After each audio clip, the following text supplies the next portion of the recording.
तेरा कलाम रहेगा कायम पहाड़ जब न रहे खुदाया, तेरे मुंह की एक बात भी टलेगी ना चाहे कुछ भी हो। तेरी मान दिए है जिंदा सोने से भी कीमती, मेरा दिल ये दे गवाही है ये किताब अजीम। नाज़िल करे अपना कलाम, शिकस्ता दिलों को सुकून मिले, तारीखी दूर हो मेरी राहें रोशन कर। दिल अपना कलाम कसरत से ए खुदा बदल दे, रिहाई दे कसरत से फल में लाओ। कलाम रहेगा कायम पहाड़ जब न रहे खुदाया, तेरे मुंह की एक बात भी टलेगी ना चाहे कुछ भी हो। अजीज नाजरीन, मैं अयाज ज़रीफ आप सब देखने वालों को हमारे रोज़ के बाइबली मुतालिया प्रोग्राम की इस नई किस्त में खुशामदीद कहता हूँ। अपने मुताले में हम नए अहदनामे की किताबों में से मरकज़ की इंजील पर पहुँच चुके हैं, जो नए अहदनामे की दूसरी किताब है, और हम इसके 11वें बाब पर हैं। मैं चाहूँगा कि बाइबल मुक़द्दस खोलिए और हमारे साथ मुताले में शामिल हो जाइए, और अगर आपका कोई सवाल हो तो हमें ज़रूर लिख भेजिए, हम इसका जवाब आपको ज़रूर देंगे। लेकिन प्रोग्राम के बाकायदा आगाज से पहले मैं खुदा के खादिम भाई यूसुफ रियाज को स्टूडियोज में खुशामदीद कहूंगा। बहुत शुक्रिया भाई। भाई कैसे हैं आप? मैं ठीक हूँ। साथ ही हमारे दीगर मेहमानों को भी खुशामदीद। भाई सबसे पहले मैं चंद आयात पढ़ना चाहूंगा, उसके बाद आपसे सवाल पूछूंगा। जरूर। जब वो यरूशलेम के नज़दीक जैतून के पहाड़ पर बैतफेगे और बैतनिया के पास आए तो उसने अपने शागिर्दों में से 2 को भेजा और उनसे कहा कि अपने सामने के गांव में जाओ और उसमें दाखिल होते ही एक गधी का बच्चा बंधा हुआ तुम्हें मिलेगा जिस पर कोई आदमी अब तक सवार नहीं हुआ।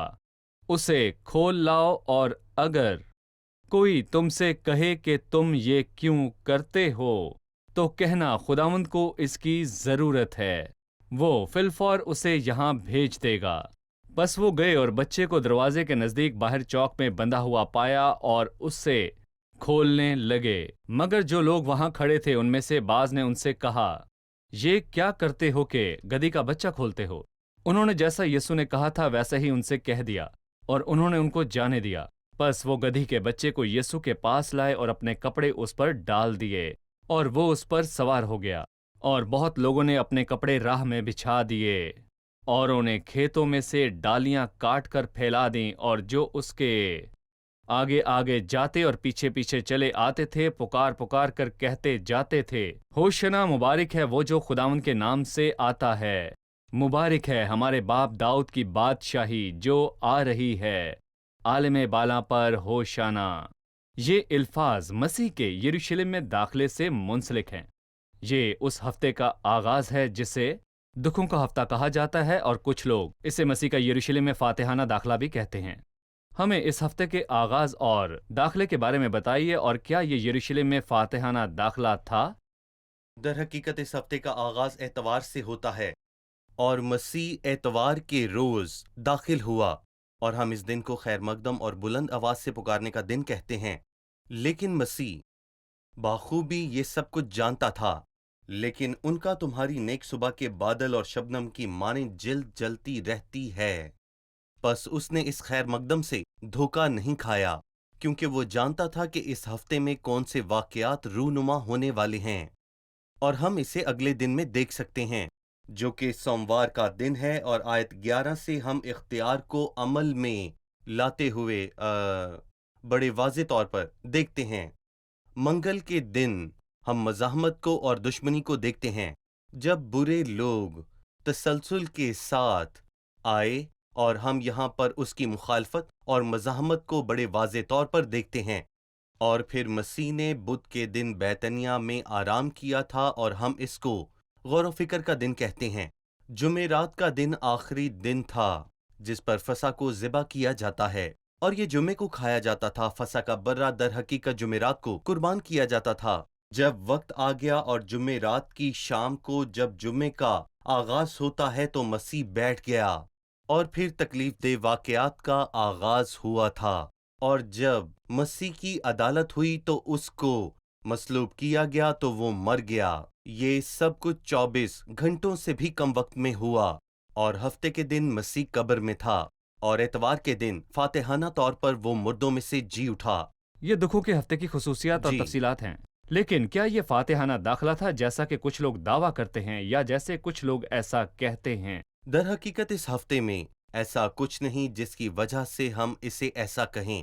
یہاں تک کہ انجیل میں اس آیت کو درج کیا گیا تو نجات پانے والوں کے الفاظوں میں ذکر نہیں کیا گیا، لیکن ہم اسے آنسوؤں بھرا داخلہ کہہ سکتے ہیں۔ لہٰذا یہ فاتحانہ داخلہ نہیں تھا، پھر جی یہ کیسے تھا؟ جب ہم لوکا کے 19ویں باب پر جاتے ہیں تو وہاں لکھا ہے کہ جب مسیح یروشلم جا رہا تھا تو شہر کو دیکھ کر اس پر وہ رویا۔ اس پر رو پڑا کے الفاظ میں یونانی میں مطلب ہے کہ آنسوؤں کا نکلنا یا زور سے چلانا۔ سب شاگردوں نے دیکھا اور جب وہ رو رہا تھا تو اسے سنا۔ وہ اس طرح نہیں رویا جیسے وہ لازر کی قبر پر رویا تھا، بلکہ وہ زور سے چلایا، کیونکہ جو کچھ ہونے والا تھا وہ اس کی وجہ سے دکھ میں تھا۔ وہ جو کچھ شہر کے ساتھ ہونے والا تھا اس کی وجہ سے پریشان تھا، نہ کہ اپنی وجہ سے۔ کاش کہ تو اپنے اسی دن میں سلامتی کی باتوں کو جانتا، مگر اب وہ تیری آنکھوں سے چھپ گئی ہیں۔ بھائی یوسف، یہ آیات ہم پر مسیح کی چند خصوصیات کو عیاں کرتی ہے جو غیب سے واقف ہے۔ اس نے انہیں بتایا کہ جب تم شہر میں داخل ہوگے تو گدھی کا بچہ تمہیں بندھا ہوا ملے گا۔ اس نے انہیں یہ بھی بتایا کہ پھر کیا کہنا ہے۔ مسیح جو نامعلوم کو جانتا ہے، مسیح جسے سواری کے لیے گدھی کے بچے کی ضرورت تھی، مسیح جو داخل ہوگا اور ہر کوئی اسے خوشامدید کہے گا، مسیح کے کردار میں یہ پہلو کیا ہیں؟ آپ نے جو کہا میں اس پر مزید کہتا ہوں کہ مسیح محافظ ہے۔ اس نے اس بچے کو جس پر اس نے سوار ہونا تھا اس کی ماں کے بغیر اسے نہیں کھولا تھا، کیونکہ وہ بہت فکر کرنے والا تھا۔ صادق اپنے چپاؤں کی جان کا خیال رکھتا ہے، اور میں یہ بھی کہوں گا کہ مسیح کل اختیار رکھتا ہے۔ وہ صرف غیب کا علم نہیں رکھتا، تم اسے بتانا اور وہ تمہیں جواب دے گا، لیکن پھر وہ اسے بیچ دے گا۔ تصور کریں کہ ایک گاؤں میں اگر آپ کسی کے گدھے کو کھولیں تو وہ اسے کھولنے نہیں دے گا، لیکن مسیح دلوں پہ بھی اختیار رکھتا ہے۔ اسے جیسے ہی پتا چلا کہ مسیح کو اس کی ضرورت ہے تو اس نے بیچ دیا۔ شکریہ، ہم ایک چھوٹے سے وقفے کے بعد دوبارہ حاضر ہوں گے۔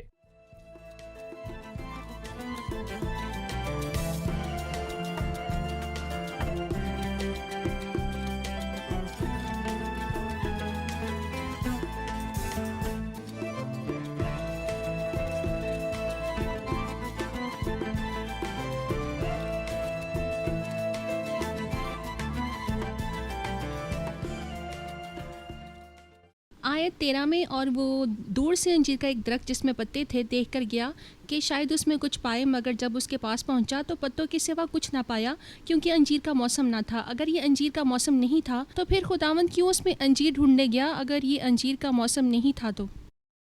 جی بھائی یوسف، ہمیں دو چیزوں کو سمجھنے کی ضرورت ہے۔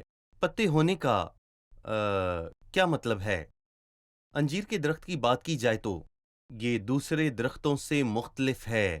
اس میں پتے نکلنے سے پہلے پھلوں کی کلیاں ظاہر ہوتی ہیں، جس کا یہ مطلب ہے کہ اگر انجیر کے درخت پر پتے نکلے ہوئے ہیں تو پھر کم سے کم پھلوں کی کلیاں یا پھر پھل لگنا تو بہت ضروری ہے۔ دوسری چیز یہ سمجھنے کی ضرورت ہے کہ انجیر کا موسم نہ ہونے سے کیا مراد ہے۔ مطلب انجیر ابھی درختوں سے اتارے نہیں گئے، لہٰذا پتے لگنے صحیح۔ کے بعد درخت پر پھل کا ہونا بہت ضروری ہے۔ لیکن جب اس نے دیکھا کہ اس میں پھل کے بغیر پتے ہیں تو اس نے اس پر لعنت کی، اور کسی نے کہا کہ اس نے اس پر پھل نہ ہونے کی وجہ سے لعنت کی، بلکہ اس نے اس لیے کی کیونکہ اس نے پتوں کی موجودگی سے پھل ہونے کا بہانہ کیا، جس کا مطلب سچائی کے بغیر نمایاں ہونا ہے۔ اور دراصل مسیح کا مطلب خود انجیر کا درخت نہیں تھا، بلکہ انجیر کا درخت کسی کی یہ علامت کس تھی۔ قسم کی علامت تھی؟ یہودیوں کی یویل 1:7 میں اور لوکا کے 13ویں باب میں کی گئی تمثیلوں کے مطابق یہودی قوم کی علامت تھی۔ انجیر کا درخت یہودی قوم کی علامت ہے، اس لیے جب اس نے پھل ہونے کا دکھاوا کیا تو اس میں پھل نہیں تھا، اس لیے اس پر لعنت کی گئی۔ اور پھر جب ہم 13ویں باب پر پہنچیں گے تو ہم باقی کی کہانی کو واضح طور پر پڑھیں گے۔ شکریہ۔ اب میں 15ویں آیت سے 19ویں آیت تک پڑھوں گا۔ مسیح ہیکل میں داخل ہوتا ہے۔ ہم پڑھتے ہیں، پھر وہ یروشلم میں آئے اور یسوع ہیکل میں داخل ہو کر ان کو جو ہیکل میں خرید و فروخت کر رہے تھے باہر نکالنے لگا، اور صرافوں کے تختوں اور کبوتر فروشوں کی چوکیوں کو الٹ دیا، اور उसने किसी को हैकल में से होकर कोई बर्तन ले जाने ना दिया। और अपनी तालीम में उनसे कहा, क्या ये नहीं लिखा है कि मेरा घर सब कौमों के लिए दुआ का घर कहलाएगा? मगर तुमने उसे डाकुओं की खो बना दिया है। और सरदार काहिन और फकी ये सुनकर उसके हलाक करने का मौका ढूंढने लगे, क्योंकि उससे डरते थे, इसलिए कि सब लोग उसकी तालीम से हैरान थे। और हर रोज शाम को वो शहर से बाहर जाया करता था। भाई यूसुफ, बराए मेहरबानी मसीह के हैकल को खाली कराने पर आप तबसरा कीजिए। क्या ये पहली दफ़ा सफाई थी या हैकल में मसीह के दाखिल होने और इस हैकल में सफाई के जरिए आगे बढ़ी? जब हम यूहन्ना का दूसरा बाब पढ़ते हैं तो ये मसीह की अवामी खिदमत का आगाज था, क्योंकि हम देखते हैं कि मसीह हैकल में दाखिल हुआ और उसे साफ किया। ये मुख्तलिफ है। यूहन्ना 2 में उसने कहा कि मेरे बाप के घर को तजारत का घर ना बनाओ। अफसोस की हालत बुरी हो चुकी थी और ये बस तजारत ही नहीं बल्कि डाकुओं की खो भी बन चुकी थी। और यहाँ खुदा के घर और तजारत के घर में फर्क है। बेशक खुदा का घर तजारत का घर नहीं हो सकता, लेकिन यहाँ हालत उससे भी ज्यादा बुरी हो चुकी थी, क्योंकि हैकल डाकुओं की खो भी बन चुकी थी। बस इस सफाई की नौयत ये है कि मसीह ने अपना घर साफ किया क्योंकि वो घर का मालिक है। सही। लेकिन इस सफाई में हम क्या देखते हैं? जब हम मत्ती की अंजील पढ़ते हैं तो मेरा ख्याल है कि ये सफाई एतवार के दिन हुई जब मसीह यरूशलेम में दाखिल हुआ। लेकिन यहाँ मरकज की अंजील में हम कुछ और देखते हैं, जैसे कि वो आयत 11 में बताता सही। है, और चारों तरफ से चीजें मुलाखता करके उन 12 के साथ बैतनिया को गया, क्योंकि शाम हो गई थी। बस उसने एतवार के रोज हैकल को साफ नहीं किया। और मसीह ने ये जज्बात में नहीं किया जैसा कुछ लोग समझते हैं। उसने सब चीजों की तरफ नजर की और देखा कि वो बदकार लोग खुदा की सोच से कितना दूर हो चुके थे। मुकद्दस ईद बिल्कुल मुख्तलिफ चीज में बदल चुकी थी। बस उसने चारों तरफ से सब चीजें मोला खता की, और अगले दिन उसने अंजीर के दरख्त को पत्तों के साथ लेकिन फल के बगैर पाया तो उस पर लानत की। और जब वो हैकल में पहुंचा तो उसने हैकल को साफ किया, और ये सोमवार को हुआ, ना कि एतवार के दिन को। वो उसे मार देना चाहते थे, क्योंकि सब लोग उसकी तालीम पर हैरत ज़दा थे और वो उसके पीछे चल पड़े। वो नाकाम क्यों हो गए? बहुत देर होने से पहले वो उसे मारने में कामयाब क्यों ना हुए? दर हकीकत वो वाकई ही उसे कत्ल करना चाहते थे, लेकिन लोगों का डर था। अफसोस की बात है कि लोग रहनुमाओं से डरते थे और रहनुमा लोगों से डरते थे, लेकिन कोई भी खुदा से नहीं डरता था। उनकी आंखों में खुदा का खौफ नहीं, लेकिन वक्त के इर्तिका ने उसके मंसूबों को बदल दिया। आखिर उनका असल मंसूबा क्या था? ईद में नहीं, ऐसा ना हो कि लोगों में बवाल हो जाए।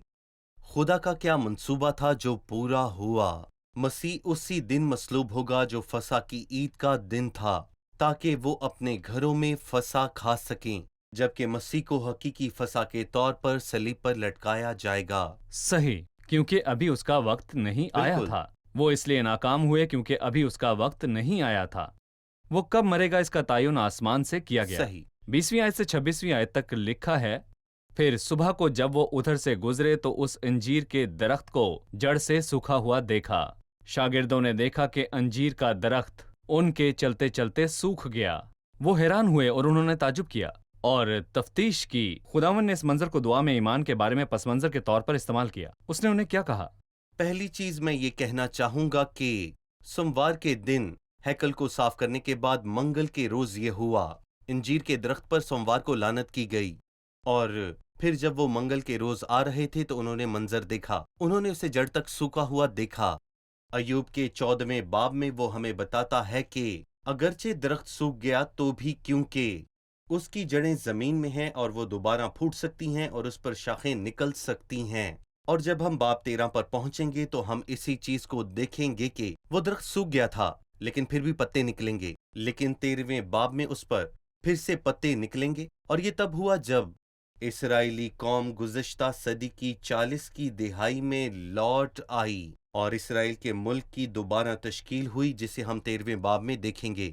लेकिन जैसा कि आपने कहा कि वो हमें दुआ और इसके असरात के बारे में बता रहा है। दुआ का जवाब मिलने के लिए 2 चीज़ों की ज़रूरत होती है।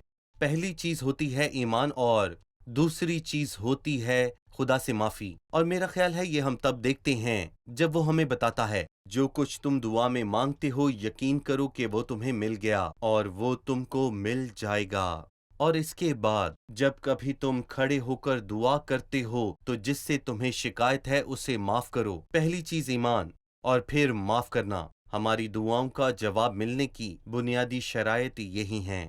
شکریہ۔ میں اگلے حصے کی طرف بڑھوں گا جو کہ 27ویں آیت سے شروع ہوتا ہے۔ لکھا ہے، وہ پھر یروشلم میں آئے اور جب وہ ہیکل میں پھر رہا تھا تو سردار کاہن اور فقی اور بزرگ اس کے پاس آئے اور اس سے کہنے لگے، تو ان کاموں کو کس اختیار سے کرتا ہے، یا کس نے تجھے یہ اختیار دیا کہ ان کاموں کو کرے؟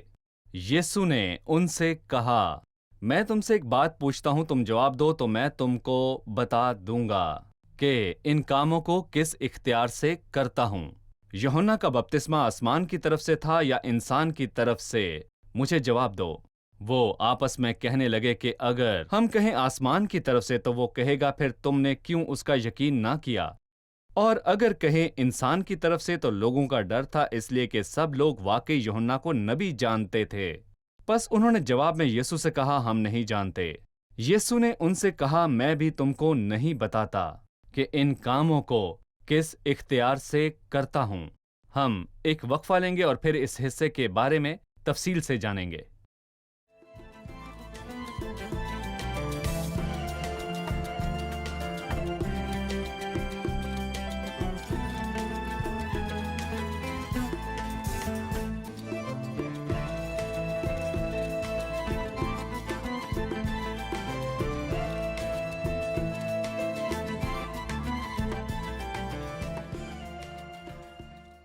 ہم جاننا چاہتے ہیں کہ جب سردار کاہنوں اور بزرگوں نے خداوند یسوع سے پوچھا تو اس نے انہیں جواب کیوں نہ دیا؟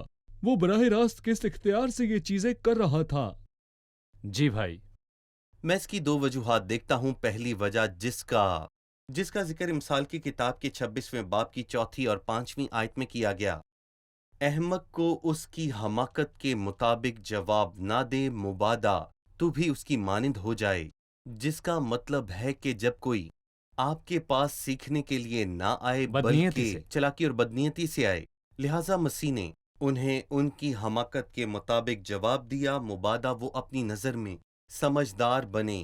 اور دوسری وجہ یہ تھی کہ وہ پہلے سے مسیح کے اختیار کو جانتا تھا، انہیں پہلے سے مسیح کے اختیار کے بارے میں علم ہونا چاہیے تھا۔ خداوند سے پہلے بپتسمہ لینے والا راہ تیار کرنے کے لیے آیا، جس کا مطلب ہے کہ یسوع ہی خدا ہے، اور یوحنا بپتسمہ دینے والے نے واضح طور پر اس حقیقت کے بارے میں گواہی دی تھی۔ اس لیے مسیح نے انہیں بتایا کہ وہ ان سے گزشتہ سوال پوچھے گا۔ یہ ایسے ہی ہے جیسے کوئی سیکنڈری کے امتحان کے لیے درخواست دے، لیکن جب اس سے پوچھا جائے کہ تو نے پرائمری پاس کی تو وہ کہے نہیں، تو یقینی طور پر اس بات کے لیے کوئی راضی نہیں ہوگا کہ کوئی ایسا شخص سیکنڈری کے لیے درخواست دے جس نے پرائمری بھی پاس نہیں کی۔ مسیح نے بھی ان سے پرائمری والا سوال کیا۔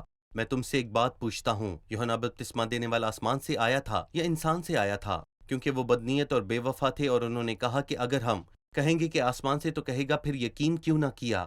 پس انہوں نے اس سے کہا کہ وہ یہ سب نہیں جانتے، اور مسیح نے یہ نہیں کہا کہ میں نہیں جانتا، کیونکہ وہ کل علم ہے۔ اس نے کہا کہ میں بھی تمہیں نہیں بتاتا کہ ان کاموں کو کس اختیار سے کرتا ہوں۔ بھائی، گزشتہ حصہ 20 تا 26 آیت پر مشتمل تھا۔ اس میں آپ نے دعا اور معافی کے درمیان تعلق پر بات کی، جی، اور ہمیں معافی کے موضوع پر رکنے اور ایک سوال پوچھنے کی ضرورت ہے۔ 26ویں آیت میں لکھا ہے، اور اگر تم معاف نہ کرو تو تمہارا باپ جو آسمان پر ہے تمہارے گناہ بھی معاف نہ کرے گا۔ مجھے بھائیوں کے معاف کرنے اور ایک دوسرے کو معاف کرنے اور خدا کے ہمیں معاف کرنے اور اس کے ابدی معافی کے ساتھ تعلق کے بارے میں بتائیے، کیونکہ کلام بائبل کے تمام حصوں میں یکساں ہے، لہٰذا ہم معافی کی اقسام کو سمجھنا چاہتے ہیں۔ یہ پہلی بار نہیں کہ جب مسیح نے اس معاملے پر توجہ دی، مثلاً جسے ہم دعائے ربانی یا نمونے کی دعا کہتے ہیں، مسیح نے اس میں اپنے شاگردوں کو سکھایا کہ اسی طرح کہنا کہ جس طرح ہم اپنے قرضداروں کو معاف کرتے ہیں تو بھی ہمارے قرض ہمیں معاف کر، جس کا مطلب ہے اگر ہم اپنے بھائیوں کے گناہ معاف نہیں کرتے تو ہمارا آسمانی باپ ہمارے گناہ معاف نہیں کرے گا، اور نتیجتاً ہمیں دعاؤں کے جواب نہیں آئیں گے۔ اگر آپ دعاؤں کا جواب چاہتے ہیں تو جیسا کہ ہم نے کہا، اس کے لیے ایمان اور اپنے بھائیوں کو معاف کرنے کی بہت زیادہ ضرورت ہے۔ نہیں، میں ایمان نہیں رکھتا۔ اگر ایمان نہیں رکھتے تو ایسے آدمی کچھ بھی حاصل نہیں کر سکتے، اور مجھے خداوند سے کچھ نہیں ملے گا۔ اگر آپ اپنے بھائیوں کو معاف نہیں کرتے तो ये ना समझें कि आपको आपकी दुआओं का जवाब मिलेगा अगर आप माफ नहीं करते। आसमानी बाप के माफ करने के हवाले से जब कभी भी हम गुनाह करते हैं और गुनाह का इकरार करते हैं तो हम आसमानी बाप की माफ़ी हासिल करते हैं, लेकिन एक अब्दी माफ़ी है जो हमें एक ही बार में तमाम गुनाहों से मिल जाती है। इस शख्स की सब नबी गवाही देते हैं कि जो कोई इस पर ईमान लाएगा उसके नाम से गुनाहों की माफ़ी हासिल करेगा। ऐ बच्चों, मैं तुम्हें इसलिए लिखता हूँ कि उसके नाम से तुम्हारे गुनाहों की माफ़ी हो। इस माफ़ी को अब्दी माफ़ी कहा जाता है जो हमें एक ही बार मिलती है और खो नहीं सकती, जबकि हमें हर रोज़ आसमानी बाप की माफ़ी की ज़रूरत है ताकि हमारा आसमानी बाप हमसे खुश हो और हमारी दरख्वास्तें और दुआएं भी वो सुने। माफ़ी के मामले में मौजूदा दौर में क्या रुझान है?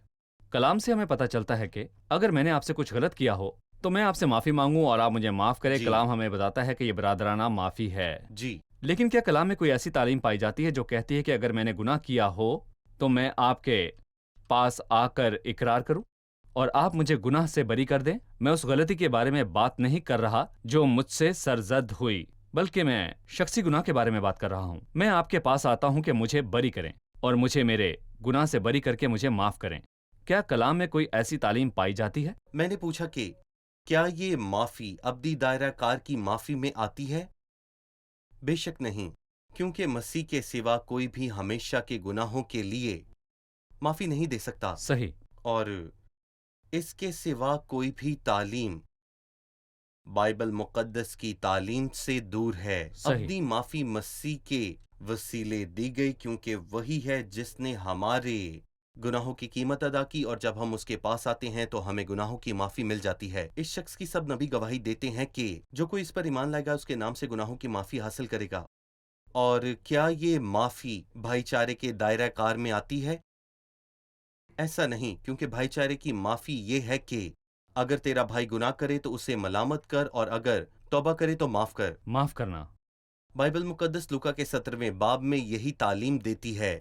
बस ये तालीम मुझे ये कहने की इजाज़त देती है कि ये उन चीज़ों से है जो मसीहत में दाखिल की गई हैं। बाइबल मुक़द्दस में हमें ये कहाँ मिलता है?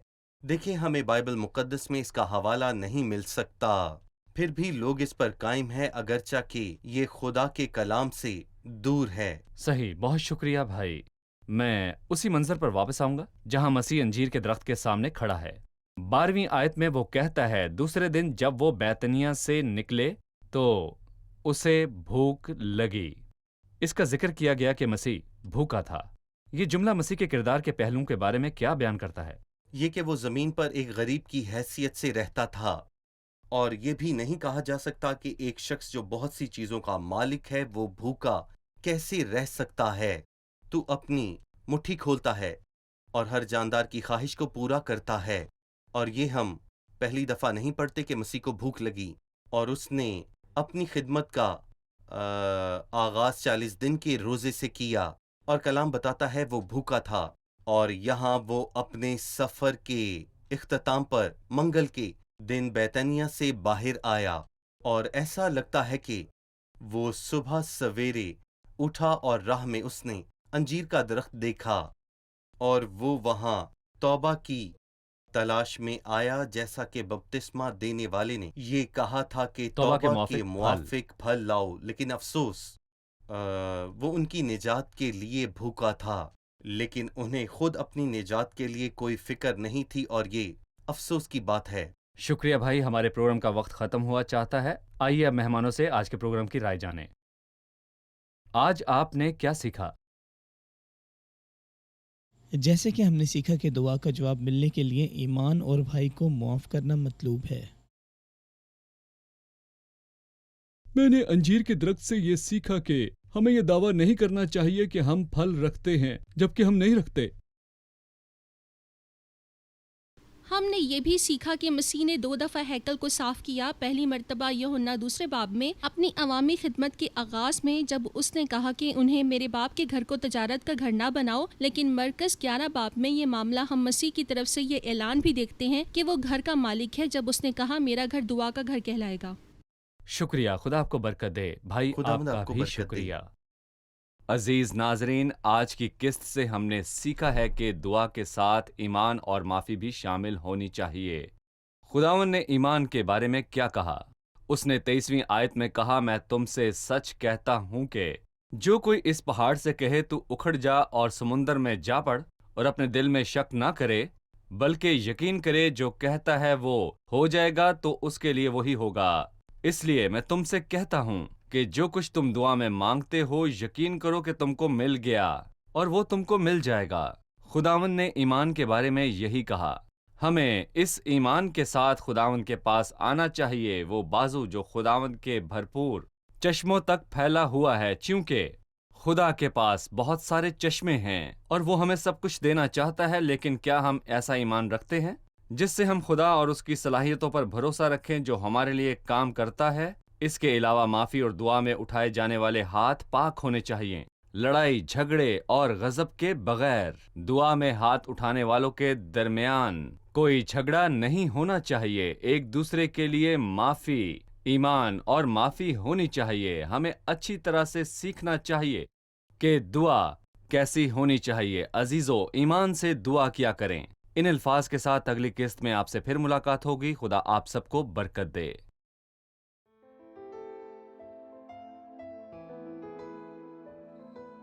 تیرا کلام رہے گا قائم پہاڑ جب نہ رہے خدایا، تیرے منہ کی ایک بات بھی ٹلے گی نہ چاہے کچھ بھی ہو۔